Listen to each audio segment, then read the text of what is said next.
E aí pessoal, tudo bem com vocês? Firmes e fortes aí, com a pegada no direito previdenciário? Então vamos lá pessoal, deixa eu tomar um pouco de café aqui.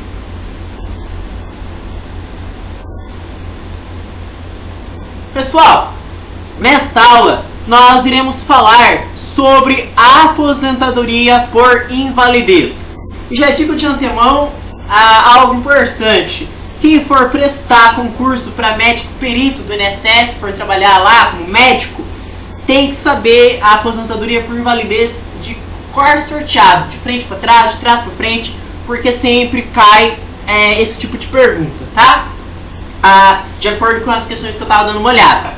Bom, quando nós falamos em aposentadoria por invalidez, nós temos que pensar o seguinte: exige carência ou não exige carência? Bom, a carência exigida normalmente para a aposentadoria por invalidez é de 12 contribuições mensais. Essa é a carência exigida, tá? 12 contribuições mensais. Entretanto, algumas situações fazem com que esse período de carência não seja exigido. Quais são essas situações? A primeira delas é a ocorrência de acidente. Quando eu digo acidente, eu não me refiro necessariamente a acidente de trabalho. Acidente, como diz a legislação previdenciária, de qualquer natureza. A ocorrência de acidente ou ainda doenças. Só que não é qualquer tipo de doença, tá? São as doenças que estão prescritas na legislação previdenciária. Tem uma série de doenças lá que não é para você decorar. Bom, na verdade, se você puder, é bom, tá? Mas não é preciso obrigatoriamente. Então, a ocorrência de acidente ou então de doenças que estão prescritas na legislação previdenciária fazem essas duas circunstâncias com que o período de carência não seja exigido. Fora isso, a carência exigida é de 12 contribuições mensais. Tudo bem? Então, quando nós falamos em aposentadoria por invalidez,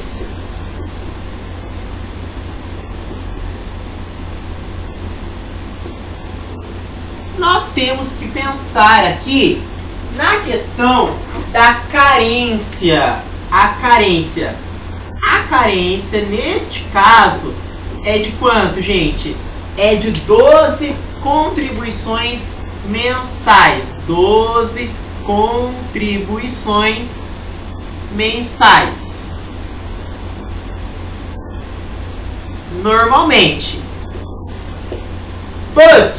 Mas, se nós tivermos a ocorrência de algum acidente de qualquer natureza ou de alguma doença que está prescrita na legislação previdenciária, aí esse período de carência de 12 contribuições mensais, esse período não será exigido. Então, a exceção. Quais são as exceções, gente? Quando ocorrer um acidente de qualquer natureza ou o quê? Ou doença. Quando eu falo doença, quais doenças você se refere? Vou citar apenas algumas, tá? Por exemplo, eu vou fazer assim para ter espaço. Vou fazer assim, ó, puxando um monte de seta, tá? A tuberculose ativa,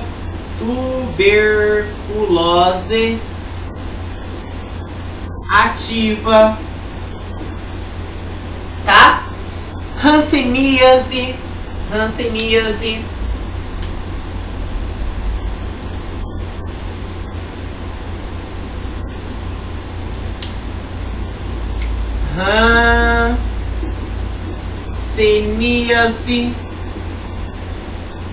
outra lá, alienação mental, tá? Alienação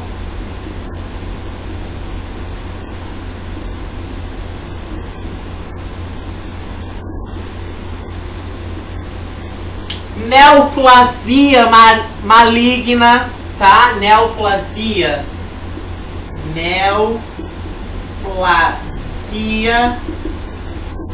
maligna. Quem mais, pessoal?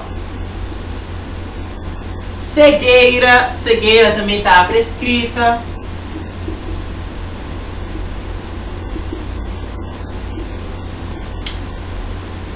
Tá? Quem mais? A paralisia irreversível e incapacitante. Paralisia irreversível e incapacitante.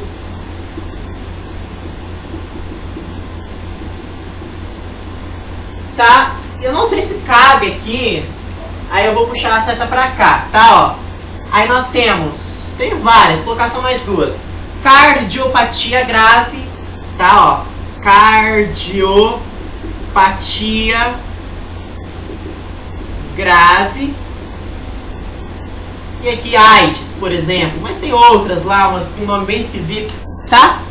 Então, aqui nós temos apenas algumas doenças. Então, em caso dessas doenças, mas não quer dizer, por exemplo, que a pessoa tem AIDS, que ela vai ter direito.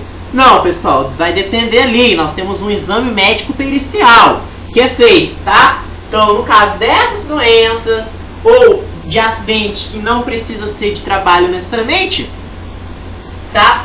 A pessoa não precisa desse período de carência, que normalmente é de 12 contribuições mensais. Muito bem. Sobre a aposentadoria por invalidez, eu trouxe uma questão aqui que fala que caiu para perito médico do INSS em 2006. Olha só, não, 2006 não. Não é essa que eu quero falar. Eu quero falar uma que caiu. Cadê a questão? Eu fiz hoje, inclusive, aqui, médico perito previdenciário 2012. Olha só, segundo a legislação previdenciária, não é considerado caso de suspensão ou de cancelamento automático do benefício previdenciário. Letra A, o retorno voluntário ao trabalho de segurado aposentado por invalidez. Pessoal, se um segurado já foi diagnosticado que ele está inválido, que ele tem direito à aposentadoria por invalidez, se ele retornar ao trabalho, evidentemente vai ocorrer a cessação desse benefício. Ora, se o médico perito diagnosticou que ele não tem condições ou ainda que ele tem o direito da aposentadoria por invalidez, se ele retornar, então quer dizer que ele está contrariando. Então, nesse caso,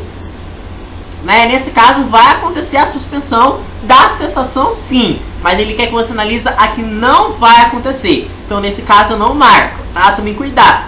Letra B.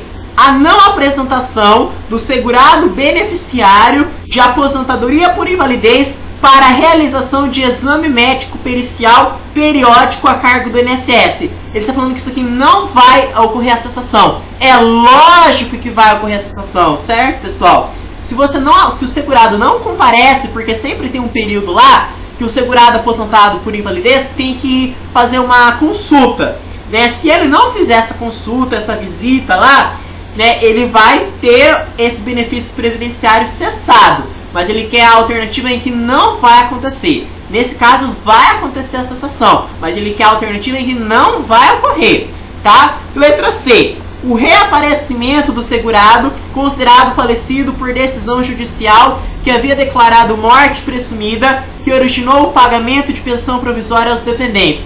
Nesse caso, daquela pessoa, né, por exemplo, que estava no avião e aí o avião caiu, tudo indica que a pessoa morreu, ninguém nunca viu o corpo da pessoa, mas presume-se que a pessoa tenha morrido, né? Mas às vezes ela estava numa ilha perdida, né? E de repente aparece lá. E aí, nesse caso, a pensão que a família até então vinha recebendo é suspenso, porque, né, na verdade, o segurado não. Porque a pessoa não morreu. Então, nesse caso, vai acontecer a suspensão desse benefício previdenciário. Então, ele quer que não vai ter, então não vou marcar essa alternativa.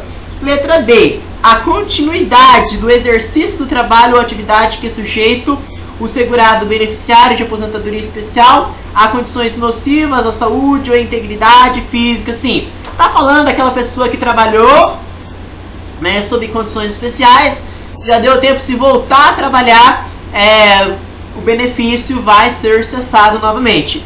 A letra E, que está o pulo do gato, ele fala assim: o exercício de atividade remunerada pelo segurado recluso em cumprimento de pena.